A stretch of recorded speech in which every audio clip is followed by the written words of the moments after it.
আমরা আছি তোমার সাথে, বাচ্চু ভাইয়ের ভয় নাই। আপনারা সকলে জানেন দেশের কি অবস্থা ছিল।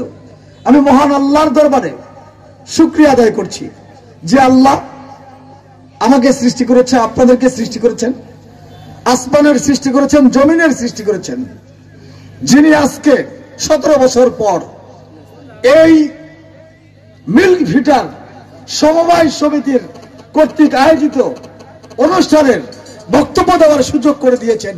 সেই আল্লাহর দরবারে শুকরিয়া আদায় করছি, আলহামদুলিল্লাহ। কারণ গত 17 বছর আমরা বক্তব্য দেওয়ার সুযোগ থেকে বঞ্চিত ছিলাম, আমরা বক্তব্য দিতে পারি নাই। আজকে মিল্ক ভিটার কথা বলা হয়েছে, এই দুগ্ধ খামার। গত 3 দিন আগে আমাদের সিরাজগঞ্জে চেম্বার অফ কমার্সের মাধ্যমে ইরানের রাষ্ট্রদূত এসেছিল। সেই ইরানের রাষ্ট্রদূতের কাছে আমরা শাহজাদপুরের মিল্ক ভিটার কথা বলেছি। ওনারা জানেন এই শাহজাদপুরের এই দুগ্ধ খামার অত্যন্ত প্রসিদ্ধ এবং নামকরা, ওনারা আগে থেকেই জানেন। সেই শাহজাদপুরের মিল্ক ভিটার কথা উনি নিজে থেকেই বক্তব্য দিয়েছেন যে এখানে কি পরিমাণ দুধ উৎপাদন হতো। ওনারা এই 17 বছরের অনেক ঘটনাই জানেন যে 17 বছরে কি পরিমাণ দলীয়করণ হয়েছে। আজকে 91 সালেও কিন্তু আমরা এই দুগ্ধ খামারে এসেছি, তখন আমরা দেখেছি 2 লক্ষ লিটারের উপরে দুধ উৎপাদন হতো এবং খামারিরা ন্যায্য মূল্য পেত। কিন্তু দুঃখের বিষয়, আওয়ামী লীগ ক্ষমতায় আসার পর সকল কিছু দলীয়করণ করেছে, সকল কিছু লুটপাট করেছে। সেই লুটপাট থেকে আপনাদের এই এলাকার মিল্ক ভিটাও বাদ পড়েন নাই এবং আত্মীয়করণ করেছেন। শেখ হাসিনার চাচা না ভাতিজা, নিপু চাচা, শেখ হাসিনা স্বৈরাচার শেখ হাসিনার চাচা ছিলেন এই মিল্ক ভিটার চেয়ারম্যান। তাহলে মনে করেন সকল ক্ষেত্রে আত্মীয়করণ এবং দলীয়করণ করেছিলেন। তার চাচা এই এলাকার উন্নয়ন করার জন্য আসেন নাই, মিল্ক ভিটা ধ্বংস করে দেওয়ার জন্য এসেছিলেন এবং ধ্বংসের দ্বার প্রান্তে দাঁড় করিয়েছিলেন। আজকে বলতে চাই, আওয়ামী লীগের ইতিহাস লুটপাটের ইতিহাস, আওয়ামী লীগের ইতিহাস ডাকাতের ইতিহাস, আওয়ামী লীগের ইতিহাস গণতন্ত্র হত্যার ইতিহাস।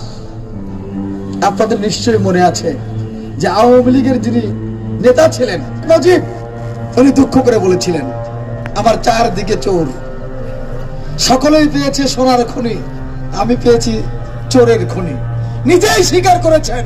শহীদ জিয়ার আদর্শের স্লোগান দিয়েছে, রাজশাহী বিশ্ববিদ্যালয়ে যখন পড়েছে তখনও স্লোগান দিয়েছে এবং এই হাসিনার বিরুদ্ধে যে আন্দোলন হয়েছে সেই আন্দোলনে সরাসরি ভূমিকা রেখেছে।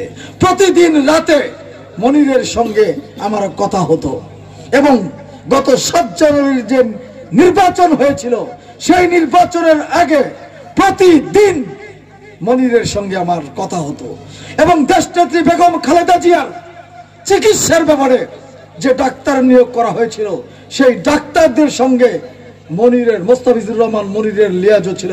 প্রতিদিন তাদের সঙ্গে আলোচনা হতো। এটা আপনারা অনেকেই জানেন না, আমরা জানতাম যে মনির দেশনেত্রী বেগম খালেদা জিয়ার সুস্থতার জন্য যে ডাক্তারগুলির নিয়োগ দেওয়া হয়েছিল তাদের সঙ্গে মোস্তাফিজুর মনিরের অত্যন্ত ভালো সম্পর্ক ছিল। তাই আমি বলতে চাই, আপনাদের এলাকার কৃতি সন্তান মোস্তাফিজুর মনির এই দুগ্ধ যে খামার, সে দুগ্ধ খামারেরও আমাকে মনির আস্তে আস্তে বললো যে এই এলাকার যে আজকে সভাপতিত্ব করছেন সেই সভাপতির কি বলে খামারের মনিরও একজন সদস্য, মনিরও একজন সদস্য। মনির একদম তৃণমূল পর্যায় থেকে অনেক উঁচু পর্যন্ত উঠেছে। তাই আপনারা মনিরকে সহযোগিতা করতে হবে। আপনাদের স্বার্থে যতগুলি দাবি আপনারা উপস্থাপন করেছেন সেই দাবিগুলি বাস্তবায়ন করার জন্য মনিরকে আপনাদের সহযোগিতা করতে হবে। আপনারা সহযোগিতা না করলে আপনাদের এই মিল ভিটার উন্নয়ন হবে না, আপনারা সহযোগিতা না করলে যে সমস্ত দাবি দাওয়া উপস্থাপন করেছেন সেই সমস্ত দাবি দাওয়া বাস্তবায়ন হবে না। আজকে আপনারা মনিরকে সম্বর্ধনা দিয়েছেন, এটা বলতে চাই মনির কিন্তু কারো করুণায় নেতা হয় নাই। মনির কিন্তু হঠাৎ করে সাজাদপুরে আসে নাই।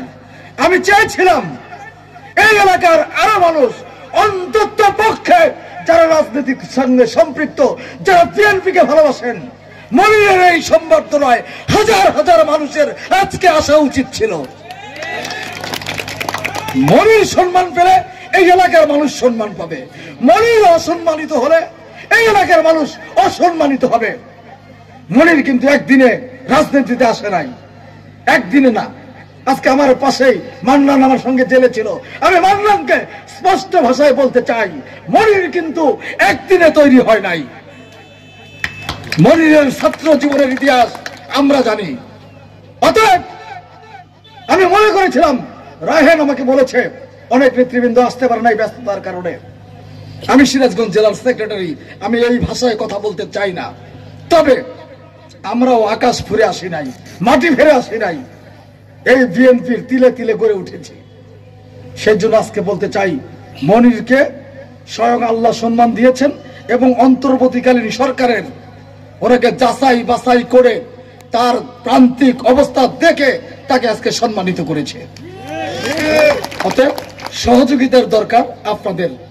মনির কিন্তু একটা প্রতিষ্ঠানের পরিচালক হয়েছে, মনির কিন্তু অন্য কিছু চায় নাই। অতএব মনিরকে সহযোগিতা করতে হবে আপনাদের। যে সমস্ত সমস্যাগুলি আছে ইনশাল্লাহ সমাধান হবে। আমি বক্তব্য দীর্ঘায়িত না করে সবাই আপনারা ভালো থাকবেন, সুস্থ থাকবেন। এবং আমার নেত্রী বেগম খালেদা জিয়া সুচিকিৎসার জন্য লন্ডনে গিয়েছেন। আজকে দেখেছেন সবচাইতে ক্ষতিগ্রস্ত জিয়া পরিবার। আমরা অনেকেই বলি আমাদের নামে ৭৪টি মামলা, ৭৫টি মামলা। আমরা আন্দোলন করেছি, সংগ্রাম করেছি, কর্মীদের পাশে থেকেছি। কিন্তু দুঃখের সঙ্গে বলতে চাই, সবচাইতে ক্ষতিগ্রস্ত হয়েছে জিয়া পরিবার। শহীদ জিয়া মুক্তি যুদ্ধ থেকে শুরু করে খালেদা জিয়া দাঁড়ে দাঁড়ে ঘুরেছে। শহীদ জিয়া যখন স্বাধীনতার ঘোষণা দিয়ে যুদ্ধ করতে যান, তারপরে তার স্ত্রী তার অসহায় 2 সন্তানকে নিয়ে বাঙালি অফিসারদের দাঁড়ে দাঁড়ে গিয়েছেন এবং মানুষকে সংগঠিত করেছেন। তারপর থেকে কিন্তু জিয়া পরিবারের উপর বিভিন্নভাবে অত্যাচার হয়েছে, নির্যাতন হয়েছে। শহীদ জিয়াকে গুলি করে হত্যা করা হয়েছে এবং তার সন্তান, ছোট সন্তান আরাফাত কোকোকে পয়জন দিয়ে হত্যা করা হয়েছে। এবং স্বাধীনতার ঘোষক শহীদ রাষ্ট্রপতি জিয়াউর রহমানের জ্যেষ্ঠ সন্তান তারেক রহমানকে এই দেশে আর ঢুকতে দেওয়া হয় নাই। তাকে আহত করে চিকিৎসার নামে বিদেশে পাঠিয়ে দিয়েছে, তারপর আর বাংলাদেশে আসতে দেওয়া হয় নাই। তার নামে শত শত মিথ্যা মামলা দেওয়া হয়েছে। আমার নেত্রী বেগম খালেদা জিয়া সুচিকিৎসা পায় নাই, সুচিকিৎসা থেকে বঞ্চিত ছিল, তাকে চিকিৎসা পর্যন্ত করতে দেয় নাই। তাহলে আমাদের চেয়ে, আপনার চেয়ে ক্ষতিগ্রস্ত কোন পরিবার? তাই বলতে চাই, জিয়া পরিবারের সবচেয়ে বেশি ক্ষতিগ্রস্ত। জিয়া পরিবারের চেয়ে যদি কেউ বেশি দরদ দেখাতে চায়, এটা হবে আগলা দরদ। আবার পিছন থেকে বলেছে আগলা দরদ, আসলেই আগলা দরদ। আমরা জিয়া পরিবারের সৈনিক, একদম ছোটবেলা থেকে রাজনীতি করি। 1979 সালের 1 জানুয়ারি থেকে এই ছাত্র দলের সাথে সম্পৃক্ত। সেই জন্য বলতে চাই, আমরা জিয়া পরিবারের সৈনিক। আমরা কোনো ভাইয়ের লোক না, আমরা কোনো ভাইয়ের আলোয় আলোকিত হই নাই, কোনো চাচার আলোয় আলোকিত হই নাই। একদম জিয়া পরিবারের সাথেই আমরা সম্পৃক্ত। তাই আপনারা দোয়া করবেন আমার নেত্রী বেগম খালেদা জিয়া সুস্থ হয়ে যেন বাংলাদেশে ফিরে আসতে পারে এবং বাংলাদেশের মানুষের সেবা করতে পারে এবং আন্দোলন করার জন্য, সংগ্রাম করার জন্য, হাসিনাকে বিতাড়িত করার জন্য যিনি 10,000 মাইল দূর থেকে নেতৃত্ব দিয়েছেন, আমাদের সেই নেতা জনাব তারেক রহমান এই বাংলাদেশে এসে যেন আপনাদের পাশে দাঁড়াতে পারে, আপনাদের সেবায় নিয়োজিত থাকতে পারে, এই আহ্বান, এই অনুরোধ জানিয়ে আমার বক্তব্য এখানে শেষ করছি। সবাই ভালো থাকবেন, সুস্থ থাকবেন। আসসালামু আলাইকুম ওয়া রাহমাতুল্লাহি ওয়া বারাকাতুহু।